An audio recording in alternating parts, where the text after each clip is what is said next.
Welcome to Real Estate Powerhouse, live on Tab Talks with your host, Talia Bashani, top real estate attorney and negotiation expert. This is your opportunity to get the inside scoop and hear straight from top real estate agents in the business. Broadcasting live from New York City, learn the secrets of their success and hear the most authentic, real, unfiltered stories about how they got to where they are today. From their wins to their failures to the biggest lessons of their careers and what keeps them rising to the top. And now, here is your host attorney, Talia Bashani. Hello, Travonte. Good afternoon. Welcome to the show, Real Estate Powerhouse, live on Tab Talks. So excited to have you in the building today and to come on the show. So thank you. And I would love, of course. I would love to get started by you telling everyone a little bit about your background, who you are, where you grew up, and also how you got started in the real estate business. Sure. Well, Talia, I'm originally from Los Angeles, California. I was born there, and my parents still reside there, as most of my family as well. And I basically stayed there until I was late teens, and I went to college, in Hawaii. I was very fortunate to enjoy the islands and in the warm weather all year. Oh yes, paradise. College is great. So college was definitely a great experience, a great growth experience for me. It was my first time living away from home and fairly far away from home. As a matter of fact, the distance from Hawaii and California is about the same distance as California and New York, but the opposite direction. So I was fortunate enough to spend college in Hawaii, where I learned a lot about myself. And I studied Japanese language and literature, which I think a lot of people find surprising. So my second language is Japanese. Which is it's great for the foreign markets and our foreign investors. Yes. Fortunately, I've had many opportunities to utilize it throughout my career, both in real estate and my career in retail, which I'll also mention a little bit later as well. But I spent, I would say, 11 years in Hawaii, which was I consider a vast part of my adulthood coming into who I am today, and it was many great years, and I miss it from time to time. I go back when I can, but the growth was, there was a lot of growth there. Ironically, I found out after applying to go to the University of Hawaii that my father and my grandparents had lived there in the 1970s. Oh, so wow. It was kind of a full circle moment, that experience. So after, moving to Hawaii, I pursued the retail route, doing part-time to pay for student loans, of course, as many people have. I had my part-time job, and I used a lot of Japanese at work. I used to work at Louis Vuitton, Chanel, Bottega Veneta, all the luxury brands. Wow, all of my favorite designers. Too bad we can't get an employee discount anymore. And all of the, it was very interesting. Hawaii, the main clientele for those brands are predominantly Japanese speaking, since Hawaii is located, pretty close to Japan. It's in the middle of Japan and the U.S. So I would probably spend about 90% of my day, if you include talking the classes that I took, and a lot of my friends speaking Japanese. Only time I spoke English was in the few basic core classes that I had to take, and with my parents every once in a while. So wow. That really helped with the language immersion, if you will. Absolutely. And then, from there, I did get a little bit of island fever, and I wanted to change and shake things up a little bit. And I decided to take a trip to New York in February, as I do usually for my birthday. I'll go somewhere in February internationally, and believe it or not, I like the cold more than the hot. And so I decided, but it's okay. I know, but I decided to check out New York in the middle of February, and I remember there was a blizzard, and walking off the train for the first time, I felt my eyes freeze over, and I just was like, oh, I love this. I feel alive. There's so many people. the World Trade Center. I remember it like yesterday, and the wind was blowing, and I stayed at the time. It was I believe it was the Tribeca Hotel. It's now the Roxy, but it was a different hotel at the time, and it was amazing. I just felt like I was alive. I was living, and I'm like, I have to live here. Wow. And so I ended up going back to Hawaii after the vacation. I stayed for about a week, and I, from that moment, put together a plan to move to New York. And it took a little longer than I had planned, but I moved here a year later. I actually put the date in the calendar, and I made it happen. I said, whatever I need to do, I'm going to quit my job. I'm gonna go to New York and become a successful real estate agent after watching $1 Million Listing, which I'm sure a lot of agents have. Super inspired by all of the glam. Yes. Yes, and you know the payouts that you see on the bottom of the screen. Oh yes. Which, you know, disclaimer for anyone, that's not your full payout. That's cut in many ways with the brokerage and whatnot. But you know, reality set in eventually. But Right. you know, I came to New York wanting to do that, but also I realized that when I did land here, I had no job. I had savings, you know, a little bit of savings that I had, and I, you know, thought like, okay, I want to do real estate, but I don't really know this city. How am I going to sell something that I'm not familiar with? And it's the same with products. When I got into retail with Chanel, Bottega Veneta, and whatnot, you have to know the products that you're selling. So I gave myself time. I enrolled in the classes, and I essentially, while working part-time here in New York, I continued on the luxury retail route, working at Chanel in the city here on Fifth Avenue. And I was able to jump into real estate part-time and really learn the market and more about the city. And that really was how I made my transition to New York. And that, you know, that was about 7 years ago today. Okay. That I made that move. And, you know, I jumped into real estate 6 years ago. Okay. And I just saw the growth, and like, you know, between now and then, and I consider myself a sponge of knowledge. So Yeah. I always I have a photographic memory, and I like to, you know, details are very important to me.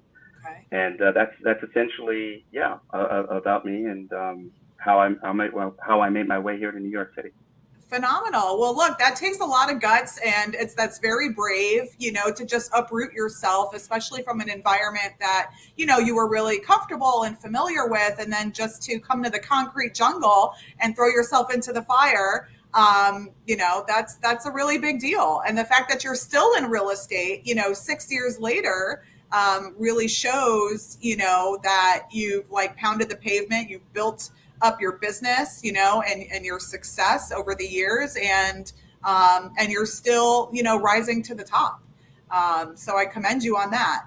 Now, let me ask you, so when you started in the beginning, talk a little bit about, you know, rentals versus sales, where you really felt comfortable, you know, how the two compare from your perspective.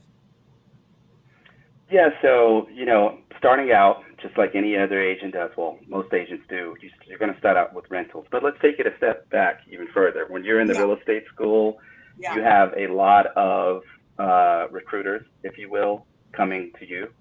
They present in the real estate school, and let's just say they want you more than you want them, usually. Sure. So it's really important, I think, you know, to educate yourself about the options that you have out there. And so, you know, my start essentially was in the real estate school, and I had a great real estate teacher at the time who really did not sugarcoat anything and told us the facts of how, you know, how things are and what to expect, and really our value as agents, and as well as our responsibilities.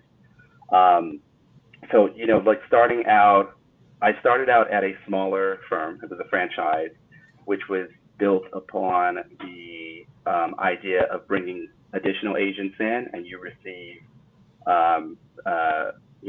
payments based on those agents closing deals as well, in addition to your own deals that you close. So you get a piece of the pie for every agent that you recruit into the firm. Okay. And then are they under your tier? Yeah, so it was kind of, you get a residual kind of, income based off of the deals that they closed even beyond retirement. And it was a great split. So, obviously you're young and you want, you're new to the industry and you see on TV the glitz and glam and you're like, oh, I'm going to make some great money. And the split is a 90-10. Oh my God, it's amazing. And so those things kind of, brought me in, but it was, again, a franchise, smaller brokerage. And at that time, this was back in 2017, at the end of 2017. The thing at that time that was big for rentals was open listings. There were apartments that were that we could advertise as agents. Just so anyone doesn't know, an open listing essentially is a listing that a management company has, and multiple agents can advertise it on multiple platforms, or you can show freely. There's not an exclusive agent per se. Okay. So at that time, we had websites like apartments.com, Zumper, and multiple other websites that we would be able to post these apartments on, and you would get leads. Okay. So in that company, I had some other people that would fortunately mentor me, because there was not much guidance at the time, but they would help me out. And they're like, you need to get 200, 300, 400 apartments up at a time, so you have all of these leads coming in. So, my job was to sit at a computer all day and input these various apartments all over the city at different price points and wait for leads to come rolling in. Wow. So in the beginning, I like to say I was a Pop-Tart agent. Pop-Tart agent? I've never heard of that before. and I think a lot of, it's a term that I learned with, I went through sales training, but that's a term, and I didn't know what to call it at the time, but that's essentially what it is. You think about a Pop-Tart, you put it in the toaster, it pops up, eventually. With a Pop-Tart agent, as soon as you get a call, you drop whatever you're doing, because there's that hope, that anticipation, oh my God, I'm going to close the deal, I'm going to make some money. Yeah. And you just go and do it. And that's how a lot of people get burnt out in the beginning of their career. So I found myself doing the rental deals in the beginning, working my way up, starting with, at the time, which, they don't exist anymore, $1,500 apartments, $2,000 apartments all over the city, and just showing all day, every day. Eventually you would close some, but I did find that, it was a lot of wasted time. Fast forward a little bit, I jumped into what was City Habitats, which has now become part of Corcoran. Mm-hmm. City Habitats was known for rentals in the city. Yeah. I have to say, great program for teaching agents the basics and really how to zero in on the wants and needs of clients, as far as rentals go. It really was my basis, and that's when I really got the structure when I joined that company. Occasionally, they would give us a few leads from time to time, because they had their own website, and it put you on the spot. These people would come in, and the manager's like, hey, is anyone free to take a renter out? And you're like, sure. And then you go and introduce yourself, and you find out what their wants and needs are, and you literally go to your laptop or computer, do research. You have about 5-10 minutes, and find them things to show that day. Oh. I remember we had a lockbox in the office with all of these keys from management, and of course, if you have hundreds of keys, locks get changed all the time. Yeah. Sometimes they didn't work, sometimes they did. You would go to, that's why you need multiple properties to show, because we would show up at an apartment and the front door key doesn't work. So I'm like, what are you going to do? Wait, were these vacant units? Were they vacant units? Nobody was in there, and there's no doorman. It's not the doorman buildings. Correct. At these price points, entry price points, $2,000 and under this, usually 99% of the time there's not a doorman. Got it. You have a front door key, or there's maybe a super, and depending on the time of day or the day of the week, he or she may or may not be there. Got it. So again, it's a lot of running around, and it was a lot. You can get burnt out. Oh, yeah. And then, I finally managed to figure out my system, and what I started to do was shift from the lower price point rentals to the higher price point rentals, okay. Which, I think a lot of new agents kind of get intimidated by pricing. Yeah. Because I think even for me at one point, it was like, oh, I don't know too much. I'm not comfortable with that. And eventually you start to see the same amount of work you're going to do that you're going to do for a lower price point rental, for a higher price point rental. Yeah.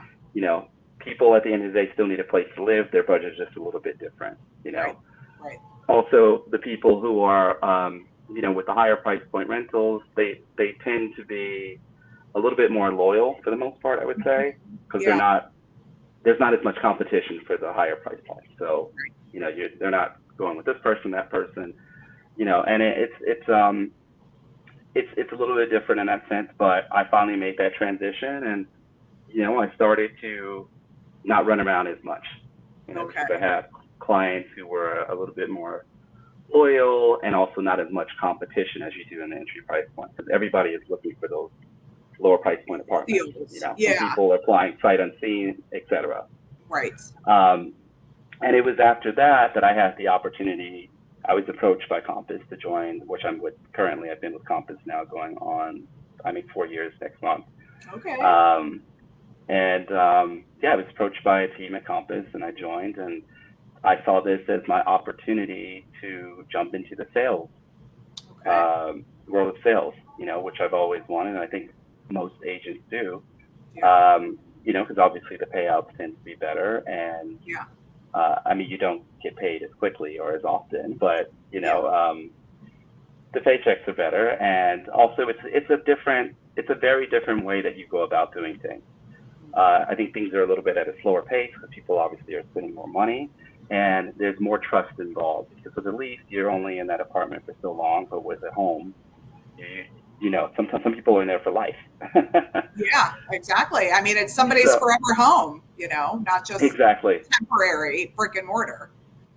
Exactly. So it was really a learning experience for me. You know, I come from a sales background, as I mentioned previously, with the luxury stores.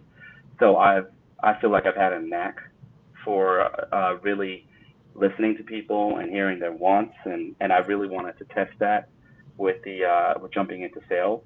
So I consider myself a hybrid agent because, you know, I wasn't going to completely give up on rentals. I do both rentals and sales.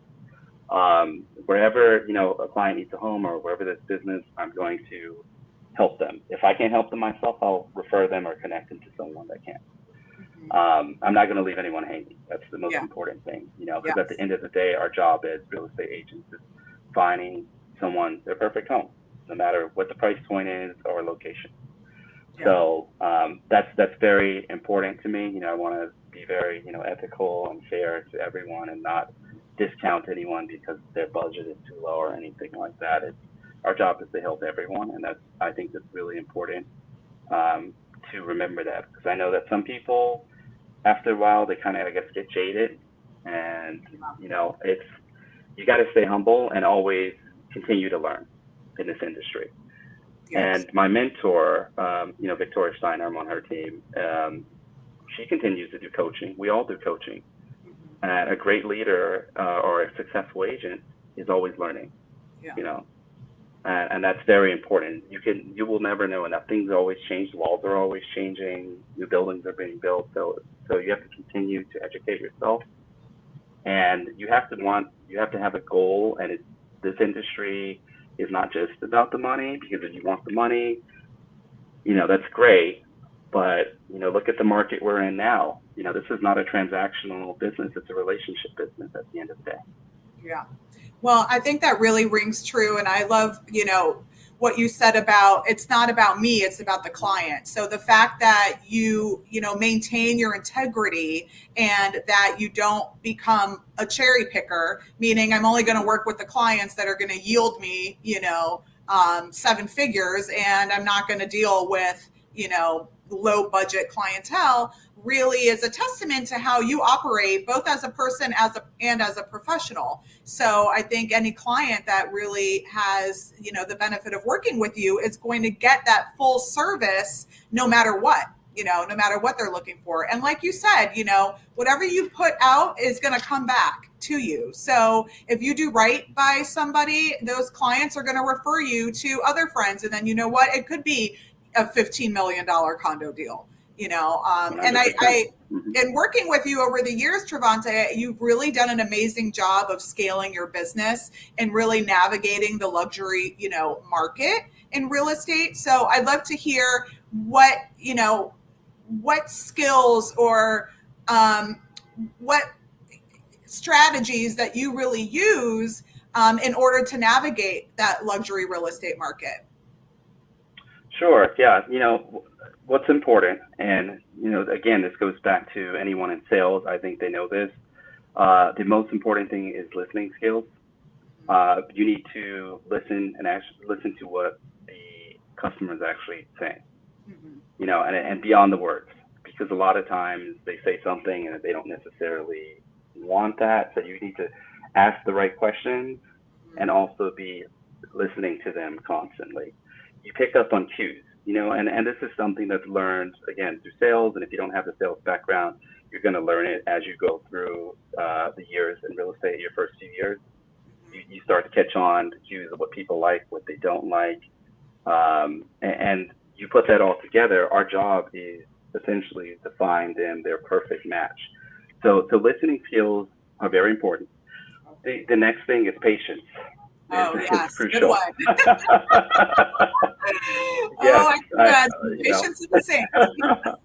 I don't know how I have the patience that I do, but I have very good patience for a lot of people. You deal with many personalities, and many people across different socioeconomic backgrounds, and beyond that, you deal with people who have personal things going on, and they are going to want to talk to you. So we as real estate agents wear a lot of hats. Sometimes I'm a psychiatrist. I'm a friend, a mentor. It's a lot of hats that we wear. Property manager, a business manager. Yes, you know this very well. I know. Assistant. It's a lot of things that we do behind the scenes. So it's important, especially when you start to work with clients who own those higher price point properties, who have that lifestyle.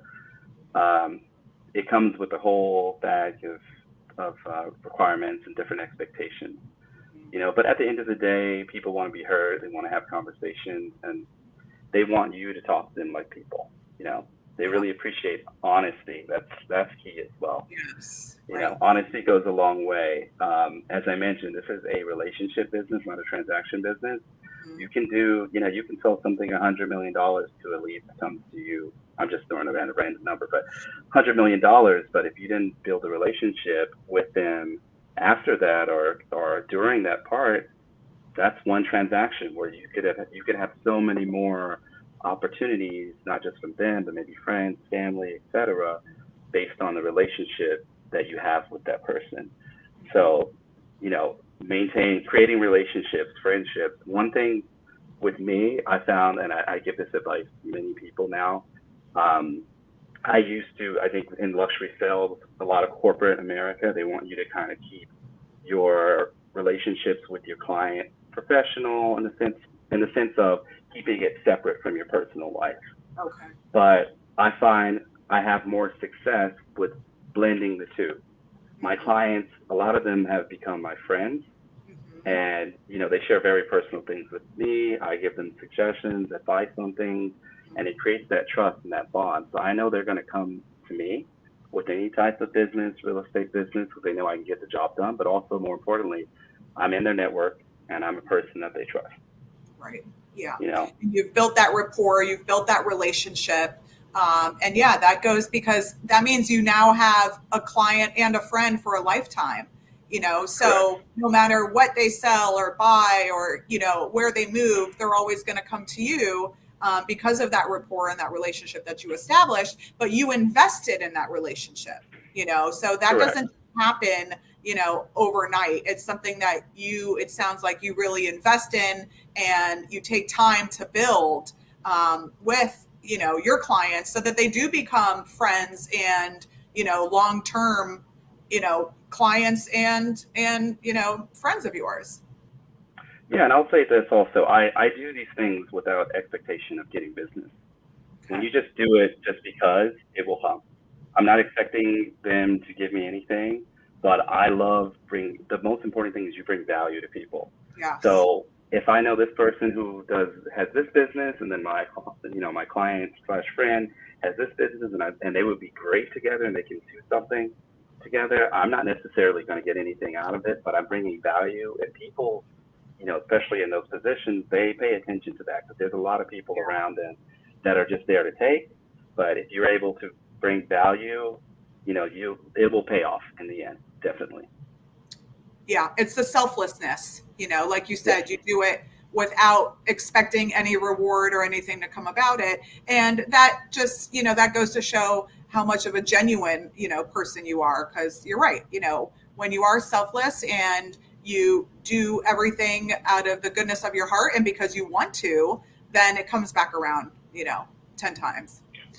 Correct. And then the last thing I guess I'll say is knowledge. That is very important with these people that are, because you'll find that a lot of the people who are in that upper echelon, the luxury space, are very knowledgeable. Yeah. There's the internet. Everybody can Google, this, that. But if as a new agent especially, your primary objective, and I will say, City Habitat did a good job of this, and when I first started as part of the training, is going out and seeing new buildings, learning new buildings, old buildings, what the difference is between land lease and co-ops, condos, which buildings allow dogs, big dogs. Breed I was able to do, exactly. I was able to, sell something to a client who was working with multiple agents because I just was more knowledgeable about which building, allowed bigger dogs. He had a big dog, so it's like, okay, you can go to this building, that building. And he's like, oh, okay, I didn't know that building allowed. And so it's really about bringing value because there's a million agents across the country, but who brings value, especially in this market? Knowledge 100%. Is everything. Yes, I completely agree with you on that. And, knowledge is power, not to sound cliche. But we're going to take a quick commercial break, and then we'll be right back with part 2 of the show. Whether you are a new buyer or a seasoned investor in the real estate market, you need top legal representation and expertise to ensure your transactions close smoothly and successfully. As someone whose priorities are communication, attention to detail, efficiency, and creative negotiation, TAB Law Firm provides hands-on, personalized service that focuses on clients' needs and peace of mind. After working with big corporate law firms, I realized their focus was on volume rather than nurturing and protecting their clients. I then decided to start my own firm 15 years ago to provide exceptional, personalized service that protects and informs my clients every step of the way. Most of my clients are looking for guidance, transparency, and clear communication throughout their real estate transaction. Making myself available to my clients is one of my top priorities, and my expertise allows me to foresee issues before they happen and avoid potential downfalls. This proactive approach safeguards my clients from incurring any additional expenses, delays, or stress. During the selling or buying process, efficiency is key. I keep all parties informed and organized, ensuring we close smoothly. I fancy myself as a deal maker, not a deal breaker. If you are looking to buy or sell real estate, or if you are a real estate broker looking for an attorney who's going to be communicative, efficient, and responsive to you and your clients, then contact me at Tally360.com. And let's start working together. Close with TAB and feel fab.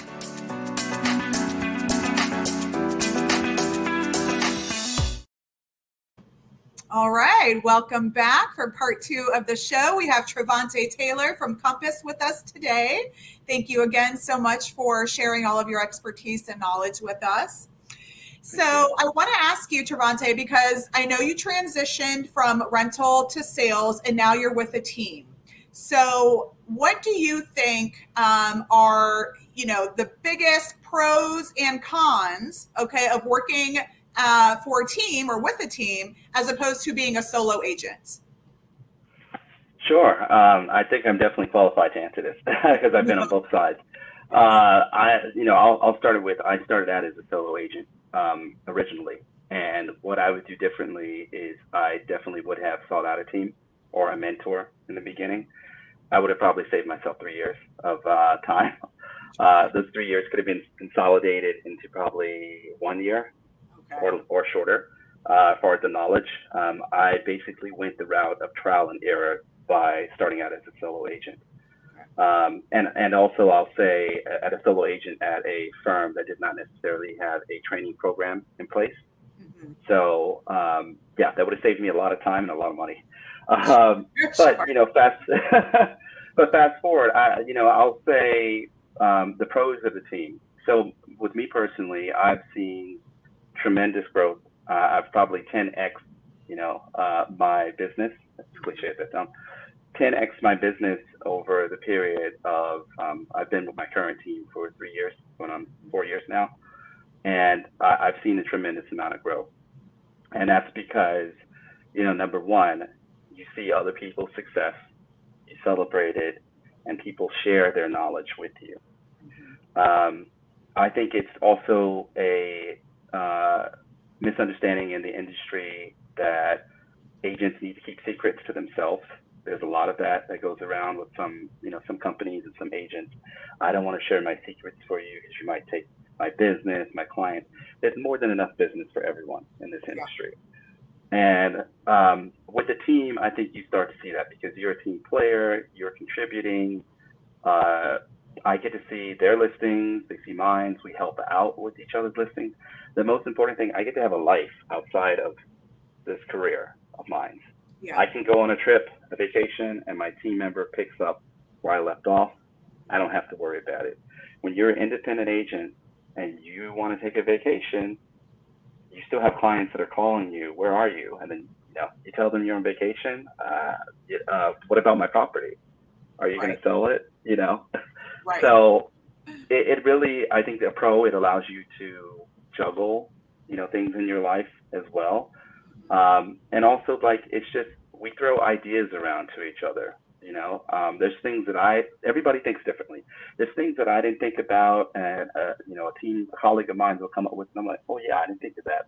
Let me try it. Or it's just, it really brings value as well. And I'll tell you this: when we go on presentations to potential sellers, when we say that we're on a team, the benefit of having a team work for the seller is that there's always going to be somebody that can show their property. There's always going to be someone there. A team essentially should be an extension of the team leader. So that person can go and do what they want, but everyone on the team also represents the team leader, and they bring the same value that the team leader brings. So there's a lot of things with having a team that bring benefits. Also, I would say the admin side as well. We have someone that does our admin on the team. I mean, you don't know how much time I spent doing paperwork and submitting deals, and really now I'm out there, I'm able to hit the pavement and spend time with my clients, creating those relationships instead of worrying about the admin stuff, or which includes, doing advertising or paperwork. And, we're only one person if you're an individual. Yeah. And you only can do so much in the day. Right. So how can you have multiple listings and juggle? It's a lot. I will say, though, one of the cons, and you can look at it a con if it doesn't work out, but I would say personality. Sometimes everyone's personality doesn't mesh. And for me, I've set a rule where it's like in the first 3 to 6 months, if it's not working out, then it's time for me to move on to another team and shift my business. That's it. Because if it's not working in the beginning, it's not going to work no matter how, if you try to force it, it's just not going to work. So chemistry is very important with your team. I think the most important thing, because you want to be like colleagues. On my team, I can say that we treat each other like colleagues. Even, Victoria, it's her team, obviously, but everyone is seen as equal, and there's no micromanagement. Everyone does what they need to do, and it creates a different dynamic, if you will, because there's no hierarchy in that sense. Everyone's equal, and everyone pushes each other to do better, and we all coach together, and we get feedback. So that's a big difference, because I know there's some teams where there's a hierarchy, and then team members will feel a type of way, Right. And so the dynamics of the team are also very important. So, I mean, that's how I feel about teams. But I love being on a team. I'm happy that I'm on. I wish I joined one sooner. Okay. Now, what about the level of accountability? So, because I know everybody shares in the same pot, right? So, you guys have the splits. So, everybody's working on the deal together as a team and everybody shares in the commission breakdown as a team, or is it separated out depending on who brings the lead in? So that's case by case. Okay. Every team is going to have a different structure. Okay. And me personally, I like the structure, and there's various ways. I'm just saying one structure that I have and that I like. Okay. I've always thought out the structure where the individual who does the most work gets rewarded the most. Okay. So that's the way our structure is. I'm not splitting with my team members unless they've participated in the deal that I'm doing. So it stays fair. It's more fair in that way. If obviously if they're showing my listing, I'm going to compensate them in a way, whether that's giving them a straight pay or a percentage of the deal. Mm-hmm. So you do the work, you get paid. Where there's other teams that have structures where, if person A does the deal, everybody gets a little cut, no matter if they they participated or not. For me, that didn't work because I feel like with that structure, there's always going to be somebody who's not just pulling their weight. And even if they're doing something, someone's always going to feel a type of way about it. There's no way to make it fair, no matter how you spin it, in my opinion. But so for me, I think the fair way is how we have it set up. I, as an individual, bring in my business, and I get the largest cut, and I don't split with anyone else on the team. But my team is there as an extension of me when I need to step away or handle things that go on in my personal life, or I need advice on things, or advertising, or support for showing. That's the structure we have, and that works best for me. Okay, fantastic. So let's talk about a little bit how your business is driven. So do you focus more on buyers and taking buyers out for purchases? Do you focus more on listings and sellers? How is your business, apportioned, and what do you enjoy more?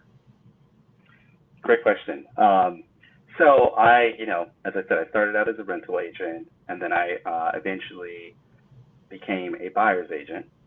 I participated in a few of the programs. I won't name the company that sells leads, but everyone knows in New York. I participated in a company that sells leads. So I was a buyer's agent. And it's interesting being a buyer's agent. I think a lot of real estate agents do not like being buyer's agents because they feel like they're doing the runaround. They're going here, there, seeing a lot of properties. Buyers can be flaky. There's the saying, buyers are liars in the industry.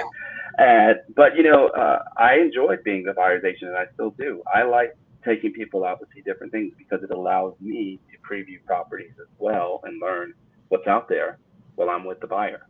Yeah. So I'm essentially saving time instead of going out on my own and looking and, learning as I go. Yeah. Also, you really get to, I think as a buyer's agent, I think it's a little bit more difficult, honestly, than a listing agent because these buyers, there's tons of properties out there for them to look at and tons of agents. So if you're able to close a buyer, I think it means you're a really good salesperson, But, fortunately, I was able to also become a listing agent as of 2 years ago. I've, sold my first property 2 years ago, and I have properties now that I also represent. So I do work the seller side, which I also enjoy because I know the properties really well. Yeah. Sometimes you'll pick up leads from there, but it's a little bit easier in the sense where I'm in one place. I know everything about this property, and I'm trying to sell it to the people that come in. So I do work both sides. I probably would say I do enjoy the buyer's agent side a little bit more because I get to see a variety of properties. Okay. But I feel like I've been fortunate to do luxury properties on the sales side as well, and it's most of my business comes from my buyers. So starting out as a buyer agent, my buyers now are at the point where they need to sell, and they've reached out to me because I've cultivated those relationships over the years. I continue to reach out to them and see them on on different bases and holidays, birthdays, I reach out to them and say, I don't say any talk about real estate at all. Okay. I say, how are you doing? How's the family doing? And the business just comes. Yeah. Fantastic. It's a domino effect, That's it. So following up, following through, staying in touch with those clients, really goes a long way and brings repeat business, even if it's not something that you're expecting to come out of it. Exactly.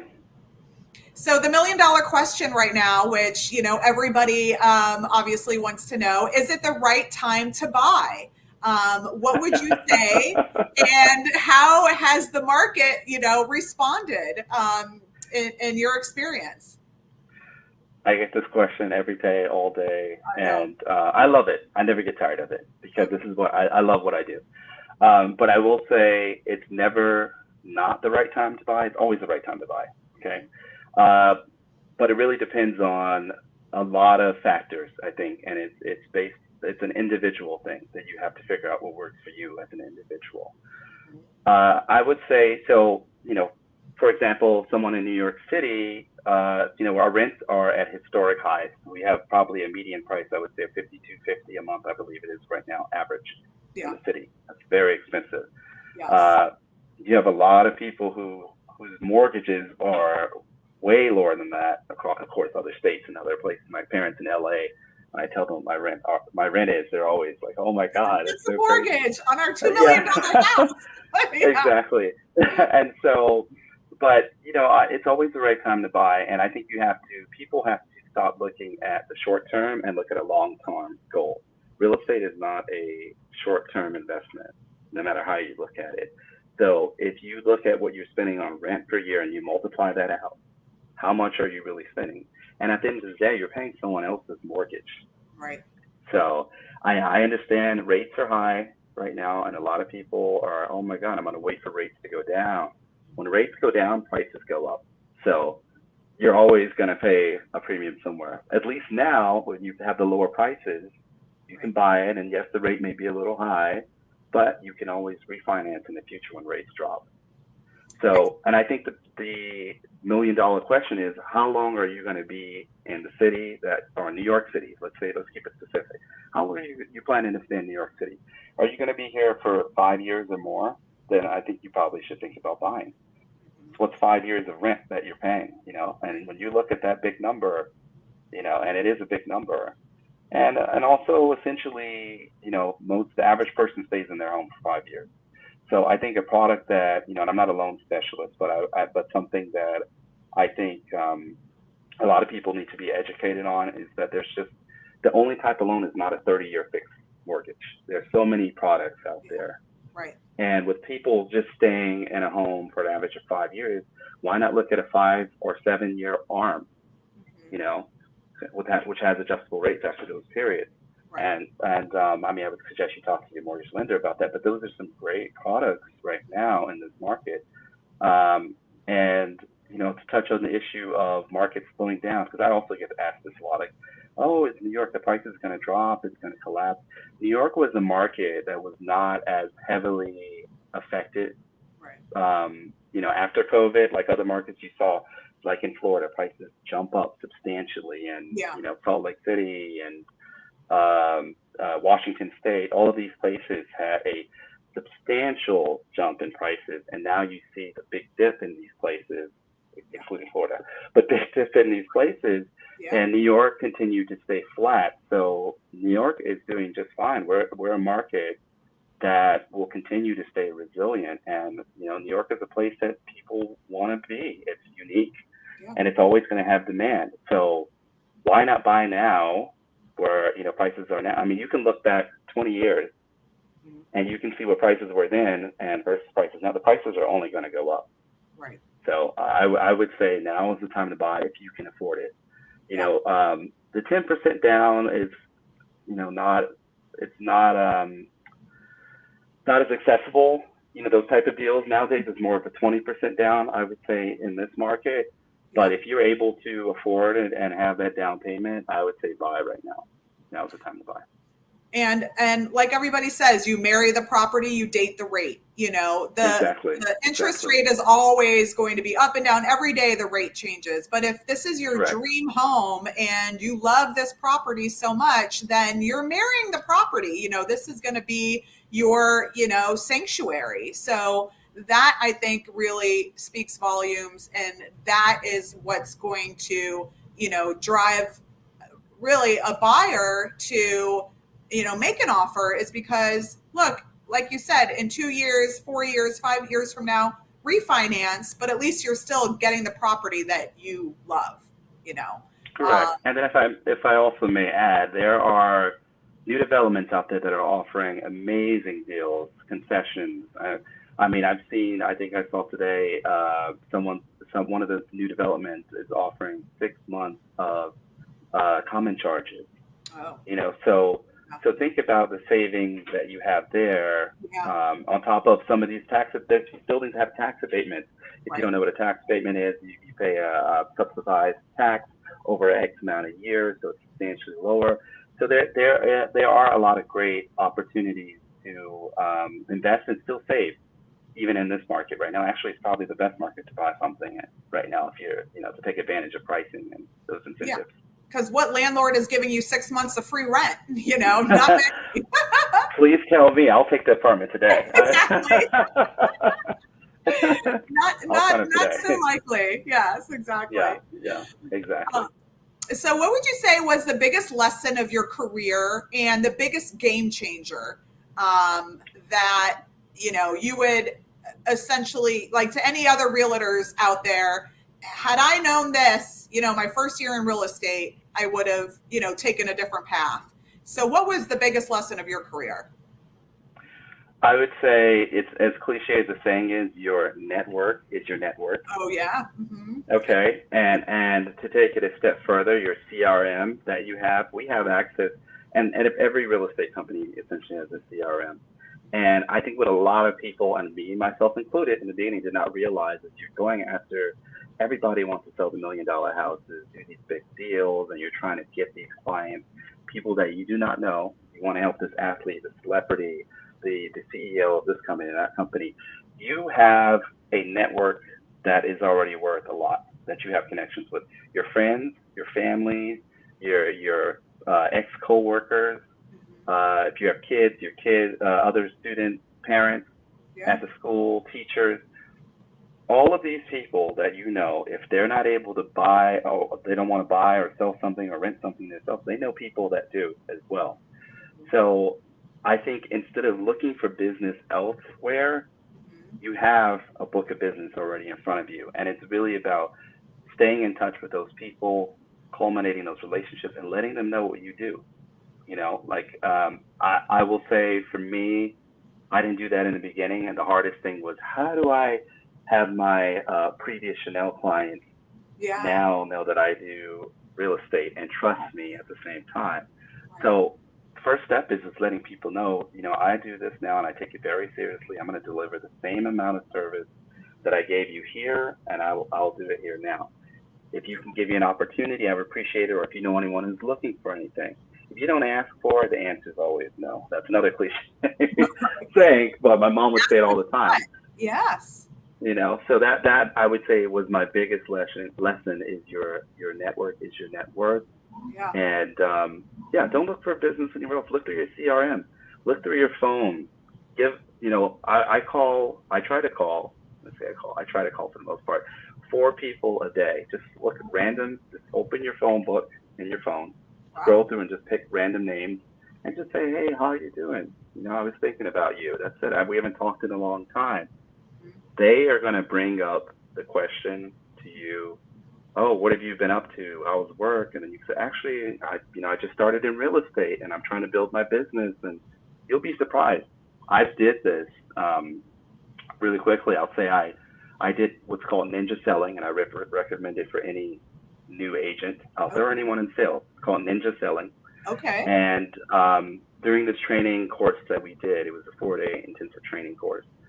During the break, they basically told us, this is your assignment for the 15-minute break.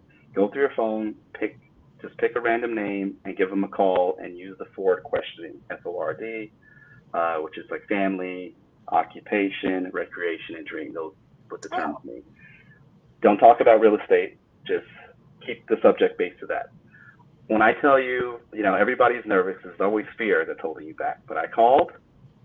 I got a deal. I got a listing out of that 15-minute call, and I was like, this is very freaky. It actually worked. Wow. So how did it, so do tell. So how did it evolve? So if you started with the FORD, okay, how did it evolve to, you hooked them and hook and sink them? You know what it was? I just needed to be top of mind at the moment. I sold this person a property, okay? And I didn't follow up with them. I didn't stay in touch as I should have. Okay. So me making that call and said, hey, how have you been? They're like, oh, it's been a while. I actually was talking to my wife, and we were meaning to call you, but people get occupied in their day. He's like, actually, we need to sell this property, and we were thinking about you, but we got busy. Things happen in people's life all day. They get distracted. Yeah. Right. So by me calling them, it brought the situation to the present, and they said, well, let's set up a call on this day at this time, and let's get this sold. Let's get it listed to sell. So those type of things, and it's something so small as just a phone call asking about them, using the 4 questions. Look it up if you don't know what it is, or do the ninja selling. Okay. Very helpful in any situation, in any field, not just real estate. But just really calling and staying in touch with people, you'll be surprised on the opportunities that you get as a real estate agent just by reaching out to them and being authentic and, not necessarily asking for the business, but just asking about them. And they know you're in real estate, especially if they've worked with you. So they're going to ask you, how's the market? Where's the hottest place? They always ask. I can tell you, I never have to bring it up. If they know, if I've dealt with them before, they always ask. Wow. Fantastic. That is phenomenal advice. And wanted to thank you so much for being on the show today with us, Travonte. And for the listeners out there, what is the best way to reach you? And please, do share your contact info.